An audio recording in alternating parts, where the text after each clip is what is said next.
Tudo bem? Meu nome é Márcio Amorim, eu sou diretor comercial da Imobiliária Ativos. Nós estamos com uma série de vídeos sobre como investir em imóveis.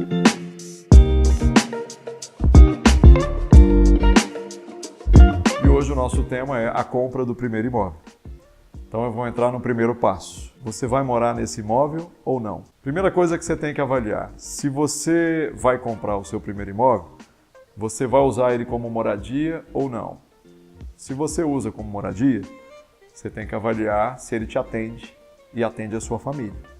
Se ele não for atender, naturalmente você deve alugar, você não vai deixar o imóvel vazio. E se você for alugar, esse aluguel atende às suas expectativas de renda, ele vai ajudar a amortizar talvez uma dívida que você faça junto a um banco, de um financiamento imobiliário.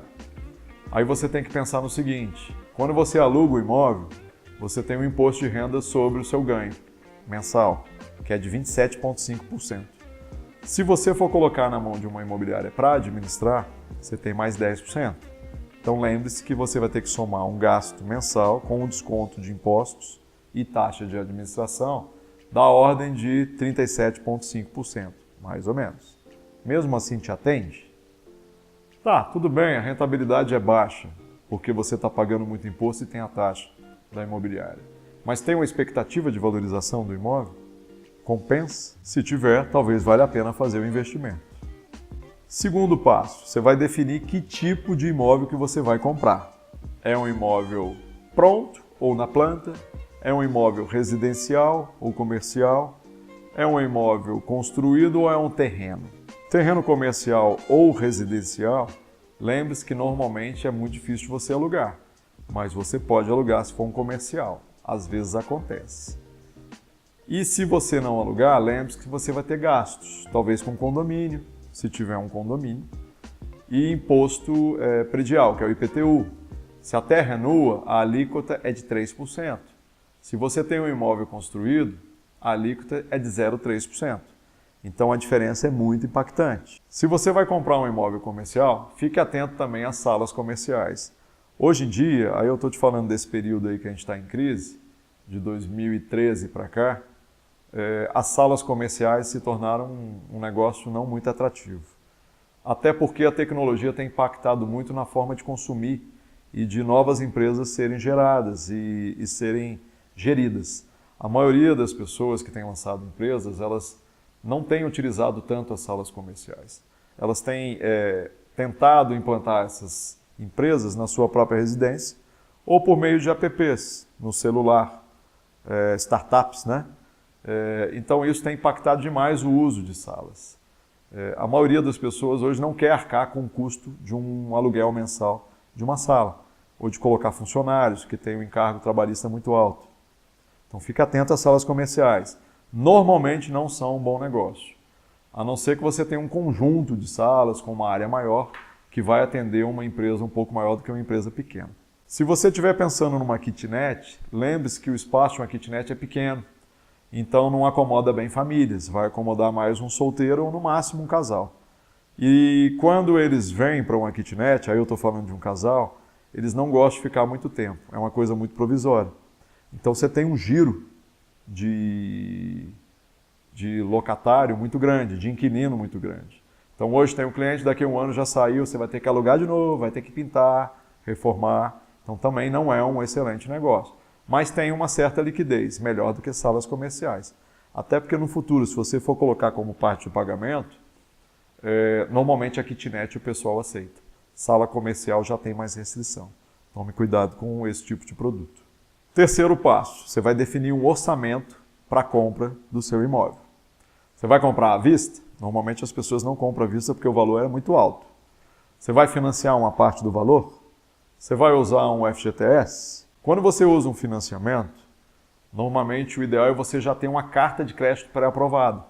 Isso você consegue normalmente no banco que você já tem uma relação, porque ele já conhece a sua movimentação financeira e o próprio sistema do banco já tem uma cartinha pré-aprovada, ou não.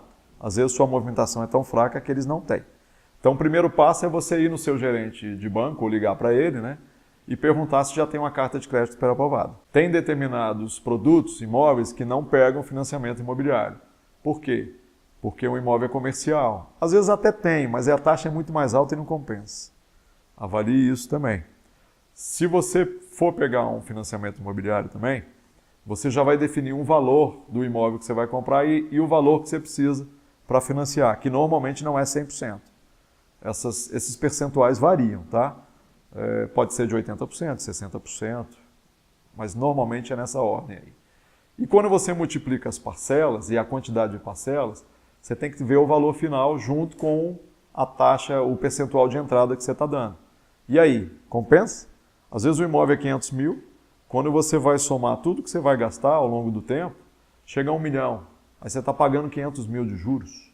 Está valendo a pena? Ah, mas aí eu vou deixar de pagar aluguel e vou ficar amortizando a prestação. Mas mesmo assim, os juros no Brasil ainda é muito alto.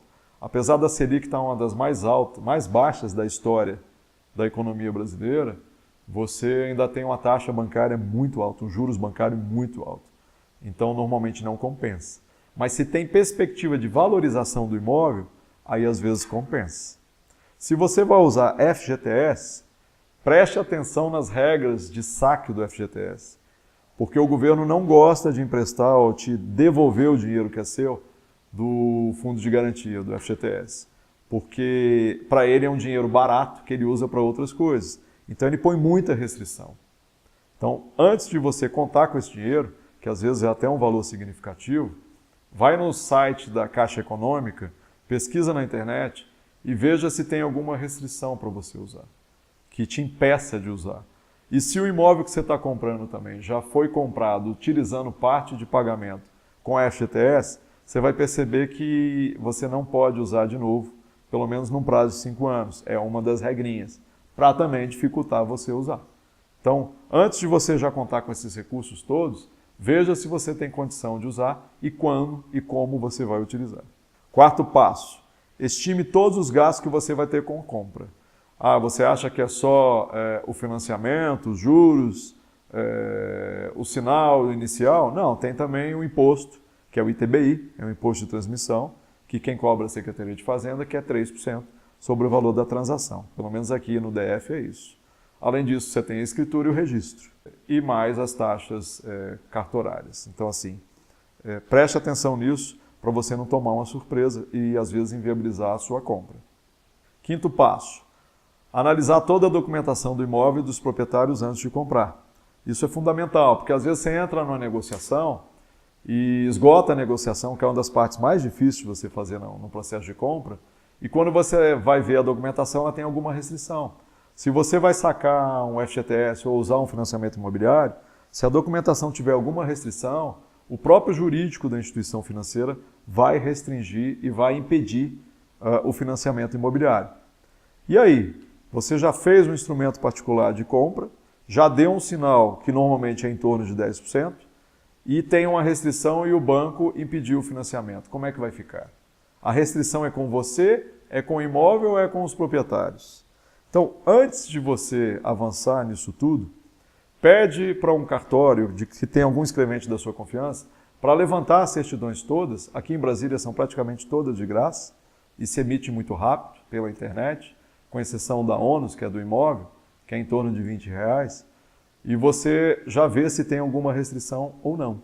Isso é importantíssimo, porque às vezes você avança na parte mais difícil, que é a negociação, e depois disso você se depara com um problema restritivo e você perde tudo que você já fez para trás, que foi esse estresse, essa movimentação, essa expectativa, o emocional da sua família, que estava naquela expectativa legal de comprar e deu tudo errado por causa de documentação. Então, antes de avançar, veja a documentação. Você não sabe analisar a documentação?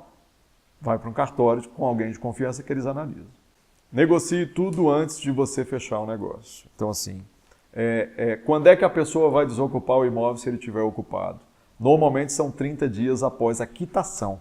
Não é a lavratura da escritura. Porque quando tem financiamento imobiliário, o dinheiro só é desbloqueado e pago ao proprietário depois que ele está registrado. O contrato está registrado ou a escritura está lavrada. Então, você não pode contar com esse imóvel a partir do momento que você passa a escritura, simplesmente quando quita. E o que vai ficar no imóvel? Os armários, as luminárias, as cortinas, os aparelhos de ar-condicionado. Já defina tudo isso, faça uma lista, coloca no instrumento particular de compra e venda, anexe, assine, as partes assinam, reconhece firma em cartório, para você evitar desgaste para frente. Além disso, eu estou comprando, eu estou dando um imóvel também como parte de pagamento. Alguém está te ajudando, teu pai, teu tio, não sei, teu avô, e está dando um imóvel como parte de pagamento. Esse imóvel está alugado? Quando é que vai começar a passar os aluguéis para a pessoa? Isso tudo tem que estar claro antes de você concluir o negócio, para depois não ter um problema. Queria passar para vocês uma reflexão. O alpinista. Uma pessoa que era alpinista profissional, que tinha um grande desafio na vida, que era subir numa montanha. E ele se organizou, planejou isso ao longo de vários meses, e um dia ele tomou coragem e foi em frente.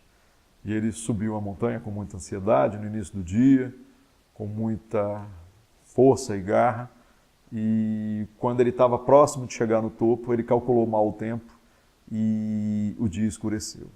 Só que era uma noite especialmente escura, não tinha lua, não se via as estrelas, e esse cara se perdeu na escuridão. Naquele momento ele ficou angustiado, porque ele não tinha se preparado para essa perda de tempo e esse cálculo mal feito do período que ele ia subir, e ele tropeçou numa pedra e caiu. Caiu no escuro. E ao longo dessa queda ele começou a pensar na vida, nas coisas boas que tinham passado, nas coisas ruins, na família, nos filhos, e de repente ele sentiu um solavanco no corpo, como se estivesse cortando ele ao meio. Mas na verdade era uma corda de segurança que estava presa num grampo, na pedra, na rocha da montanha. E nesse momento ele ficou balançando como se fosse um pêndulo, e ele falou assim: nossa, eu não quero morrer. E ele se lembrou de Deus, e aí ele virou para Deus e gritou: Deus, me salva. E ele não ouvia nada, só o eco do grito dele. E aí ele gritou de novo: Deus, me salva. E aí de repente ele ouviu uma voz, e Deus falou: corta a corda. Ele falou assim: mas como é que eu vou cortar a corda? É a única coisa que está me segurando. A minha vida hoje está ligada nessa corda. E Deus falou: se você confia em mim, corta a corda. No outro dia, no amanhecer, esse homem estava pendurado na corda, numa montanha gelada. Ele congelou, morreu congelado, a 1 metro de distância do chão, de onde ele estaria salvo. Se você confia em Deus, corta a corda e vai em frente. Obrigado, tudo de bom para vocês.